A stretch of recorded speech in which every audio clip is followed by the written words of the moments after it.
Wargaming's beat Matt Batrep. Matthew here from MiniWargaming.com, bringing you Game 2 in the best of 3 series of War Machine and Hordes. We already had Game 1, obviously, Shane versus me, Circle versus Khador. And if you haven't seen it yet, I am about to give away who won. So if you want to stop this video now and go and watch the first battle report, we've been warned, because it's about to be a spoiler. All right, Shane won. So the score is currently 1-0 for Shane. And so we're in our second game, new casters, mostly new armies, new scenario. We're going to be playing Incursion, which is a steamroller scenario, where there are 3 flags that you have to capture. And one of them randomly disappears at the end of turn 1, and at the end of turn 2, you start getting points for every one you have. And the first person with 3 points wins. So a 35-point game of War Machine and Hordes starting now. Why do I say that? Back up there. So we have a 35-point game of War Machine and Hordes. Let's take a look at the armies, as well as the gaming board. Let's start off by looking at my 35-point Khador army. This time I decided to bring Kharchev the Terrible, because I wanted to go for more a heavy list. And so in this case it's bringing heavy jacks and, of course, the Men of Wars. So there's Kharchev the Terrible himself.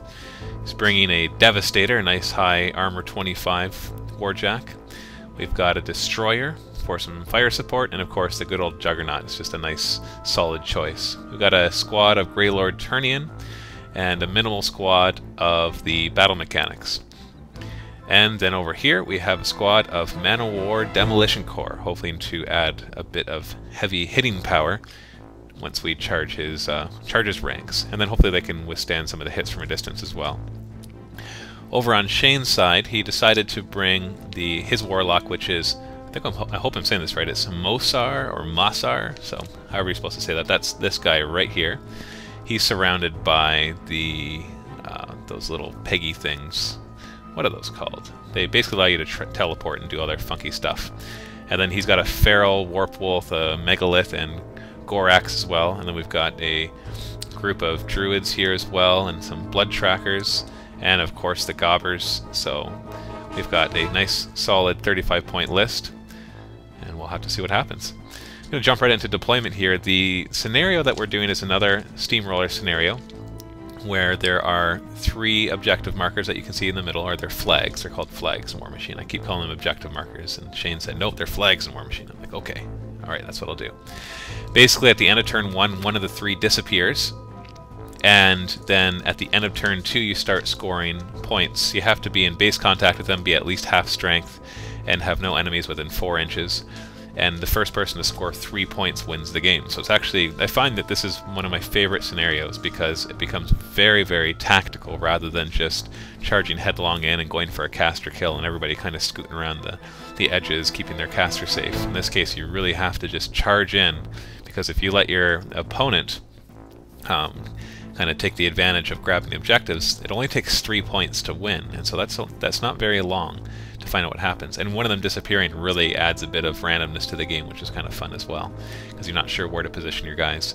And as you saw there with the deployment, we did roll off, and I did get first turn again. And so the first thing I did is I allocated a focus to each of my jacks, because in this case none of the jacks can run without focus. Usually I bring a Berserker or something that can do it, or a Kodiak, but in this case I did not. So we have pretty much everybody just advancing. Kharchev cast sidearms. He took as an extra 2 inches of movement rather than his extra focus. We've got the Grey Lord Turnian, who are going to put 3 cloud effects on these guys, and I just put them down after they move just because it's easier. And that way these guys all have concealment from the Blood Trackers, because they are the Blood Trackers' prey. And then we get the mechanics just running up, getting ready to provide some support. Typical first turn, just maneuvering, not really any shooting.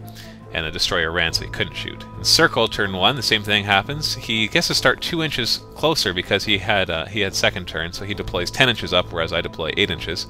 Combine that with the fact that he's faster, and he's got advanced deploy on his Blood Trackers, and he has a nice advantage for grabbing the objectives early on, which is very important. But because it doesn't happen until turn 2, I do have time to get there. So all of his guys are just basically advancing, and then he teleported his one War Beast right there, and then the Blood Trackers are just going to move up and get into position. I think they all ran, so they weren't even in position to be able to attack the Man of Wars, and it wouldn't have really mattered at that point anyways, because they had concealment and they might have been out of range because they're only 7-inch throwing weapons anyway.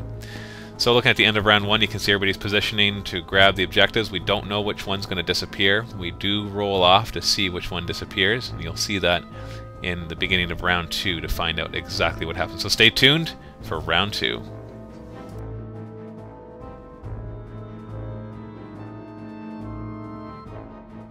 Visit miniwargaming.com to see our videos 1 month early.